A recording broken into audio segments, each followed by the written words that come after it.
உங்க அம்மா சாப்பிட வரல? அவங்க விரதம். சாப்பாட்லயும் அவங்க ரொம்ப ஸ்ட்ரிக்ட். என்ன ரொம்ப ஸ்ட்ரிக்ட்? விஸ்வாமித்திர விரதத்தை மேனகர் கலைச்சா உங்க அம்மாவோட விரதத்தை இந்த பிரம்மா நினைச்சா கலைக்க முடியும். உங்க அதிக பிரச்சனை தரப்பு எல்லாம் உங்க எழுத்துல வச்சுக்கோங்க, என்கிட்ட வேண்டாம். மம்மி, பாசம் இருக்குங்கிறதுக்காக உன் ஆசையை வேணா தீர்த்து வைப்பேன்.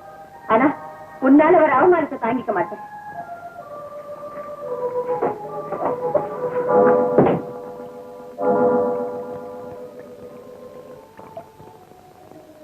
சாரி. எதுக்கு? எங்க மம்மி உங்களை ஆஃபன் பண்ணிட்டாங்க, அதுக்காக நான் மன்னிப்பு கேட்டுக்கிறேன். உஷா, முதுகுக்கு பின்னால குத்துறவங்களை விட என் முகத்துக்கு முன்னால துப்புறவங்களை தான் எனக்கு ரொம்ப பிடிக்கும். சுருக்கமா சொன்னா I like your mother. I say look, அதுக்காக நான் உன்னை வெறுக்கிற அர்த்தம் இல்ல. வேருக்கு பிடிக்கலன்னா என்ன, விழுதுக்கு பிடிச்சிருக்கேன். ஆமா, உஷா உன்னை விரும்பலன்னு தெரிஞ்சிருந்தோம் தைரியமா அவன் வீடு தேடி வந்திருக்கிய. உன் முயற்சியை நான் பாராட்டேன். நானும் உன்ன மாதிரிதான் கிடைக்கிற வரைக்கும் முயற்சி பண்ணிக்கிட்டே இருப்பேன். பழக்கம் இல்லைன்னா வற்புறுத்த மாட்டேன்.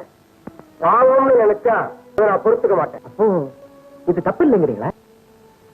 ஆண்டவன் படைச்ச அத்தனையுமே மனுஷன் அனுபவிக்கிறதுக்காகத்தான்.